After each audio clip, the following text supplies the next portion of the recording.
머리 검은 짐승은 구하는 게 아니여. 옛날 충청도 금강 지역에 홍수가 났을 때의 이야기입니다. 한 나무꾼이 강물에 떠내려오는 노루와 뱀과 남자를 보고 급히 지게에 줄을 묶은 후 강물에 있는 그들 앞에 던졌습니다. 어렵사리 셋은 모두 강물에서 무사히 빠져나왔습니다. 나무꾼은 노루와 뱀을 땅에 풀어주었고 갈 곳이 없다고 말하는 사내를 자기 집으로 데려가 머물게 해 주었습니다. 배고픈데 먹을 것 좀 없나요? 고맙다는 말보다 음식부터 찾는 사내에게 나무꾼은 밥을 챙겨 주었습니다. 며칠 후 강물에서 건져준 노루가 나무꾼 집으로 나타나서 자기를 따라오라는 듯 천천히 앞서 걸어갔습니다. 그 노루를 따라갔더니 금덩이가 묻혀 있었습니다. 노루는 금덩이로서 자기 생명을 구해준 은혜를 갚았습니다. 덕분에 가난한 나무꾼은 부자가 되었습니다. 그러나 갈 곳이 없다기에 머물게 해준 사내가 관아에 고발을 했습니다. 나무꾼이 금덩이를 훔쳤다고요. 질투에 눈이 먼 것이었습니다. 나무꾼은 홍수에서 구해준 노루가 은혜를 갚은 것이라고 하였지만 고을 사또는 믿지 않고 나무꾼을 옥에 가두었습니다. 언제 결백이 드러나 옥에서 풀려날지 알 수 없었습니다. 나무꾼이 옥에 갇힌 며칠 후 사또가 자는 방에 뱀 한 마리가 나타나서 사또의 다리를 물었습니다. 뱀의 독으로 인해 사또의 다리가 퉁퉁 붓기 시작했습니다. 사또의 다리를 문 뱀은 곧바로 감옥으로 가서 나무꾼의 다리도 물었습니다. 자다가 물려서 깜짝 놀란 나무꾼에게 뱀은 이상한 풀잎을 주고 사라졌습니다.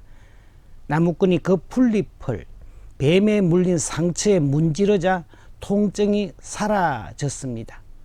그동안 사또의 붓기는 몸 전체로 퍼지며 사또는 죽을 지경이 되었습니다.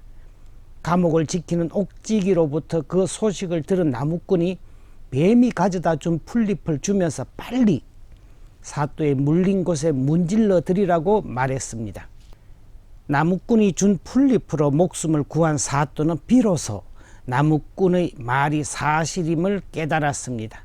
나무꾼은 감옥에서 풀려났고 고발한 사내는 무고죄로 감옥에 갇혀 벌을 받았습니다. 관아에서 나온 나무꾼은 느낀 바 있어서 자신이 홍수를 구경했던 금강의 바위 절벽으로 가서 석공에게서 정을 빌려 인불구라는 글자를 바위에 새겼습니다. 사람은 구하지 말라, 인불구 뜻이었습니다. 이 이야기에서 머리 검은 짐승은 거두는 게 아니다라는 속담이 나왔습니다. 머리 검은 짐승, 곧 사람이 은혜를 모르고 배신으로 갚음하는 배은망덕한 이야기는 일일이 예를 들기도 힘들 정도로 세상을 가득 채우고 있습니다. 성경이라고 다르지 않습니다. 은혜를 원수로 갚고 사랑을 미움으로 되돌려준 경우가 너무나 많습니다. 아니, 성경은 그 자체로 하느님에 대한 인간의 배신의 역사입니다. 사람이 하느님을 거스르고 사람끼리 서로를 거스른 이야기책이 성경입니다. 아담의 자손들에게서 드러나는 참 변함없고 지속적인 배신의 본능을 시편에서는 이렇게 표현하고 있습니다. 원수가 나를 모욕했다면 참아 주었을 것을 나를 미워하는 자가 맞서 왔다면 비켜나 숨었을 것을. 그러나 너였도다. 내 동배, 내 동무, 내 친구, 정다웁게 서로 같이 사귀던 너. 축제의 모임에서 주님의 집을 함께 거닐던 너였도다. 나에게 불행을 덜 씌우며 분노로 이 몸을 덜 볶는 이는 가장 가까운 친구였다는 겁니다. 입에는 버터를 바르고 기름보다 매끄러운 말을 하여도 손에는 날카로운 칼을 쥐고 있다는 겁니다. 배신의 칼끝, 배은망덕의 칼끝은 하느님이고 사람이고 가리지를 않았습니다. 그러니 나무꾼이 인불구, 사람을 구하지 말라는 글을 바위에 새겼듯이 세상을 좀 안다는 사람들, 지혜롭다는 사람들은 각자의 마음속에 인불구, 사람을 구하지 마라, 인불신, 사람을 믿지 말라는 글을 새기고 서로 마음을 닫고들 그렇게 살아갑니다. 그러나 성경을 자꾸 읽다 보면 성경에 깊게 새겨진 글이 인불구가 아님을 알게 됩니다. 인불구, 사람을 구하지 말라가 아니라 인필구, 반드시 사람을 구하라 였습니다. 인필구하되 사람을 구하되 인구헌신하라. 반드시 사람을 구하되 몸을 바쳐 목숨 바쳐 구하라 였습니다. 그랬습니다. 하느님이 검은 머리 사람을 목숨 바쳐 구하셨고 검은 물이 팥불이 될 때까지 용서해 가며 구하심을 예수님이 보여주셨습니다.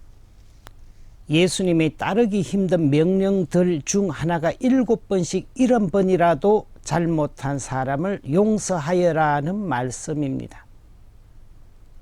그러나 이 말씀은 사람에게 주신 숙제가 아니라 사람을 무한히 용서하시겠다는 예수님의 다짐이라고 보아야 합니다.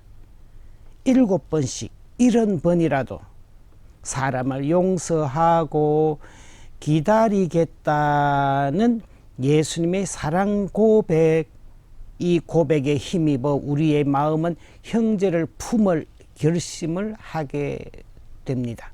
그렇습니다. 성경은 사람들의 배신의 역사책이 아니라 사람에 대한 하느님의 연애 편지입니다. 성경을 제대로 읽는 것은 하느님에 대한 사람의 행위들이 아니라 사람에 대한 하느님의 마음을 읽어내는 데 있습니다. 노루보다 못한 사람, 뱀보다 못한 사람, 인불구, 사람은 구하지 말아야 할 이 세상에서 외로이 살아가며 검은 머리 사람으로서의 자존감이 떨어질 때,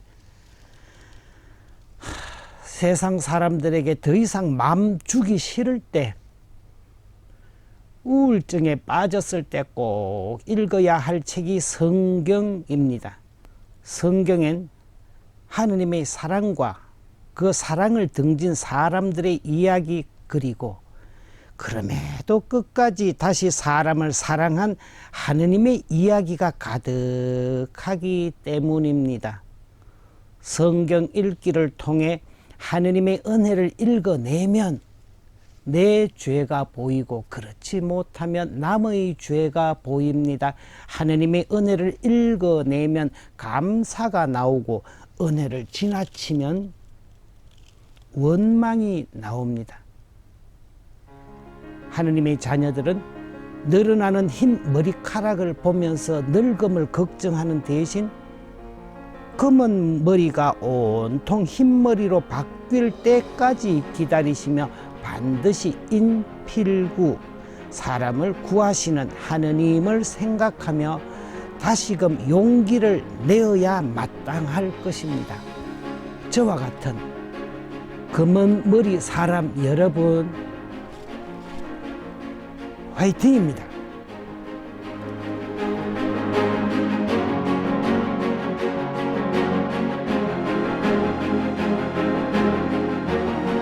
이 방송은 여러분의 거룩한 후원금으로 제작되었습니다. 하느님 보시기에 아름다운 세상을 가꾸시는 여러분, 하느님 주시는 축복 많이 받으세요.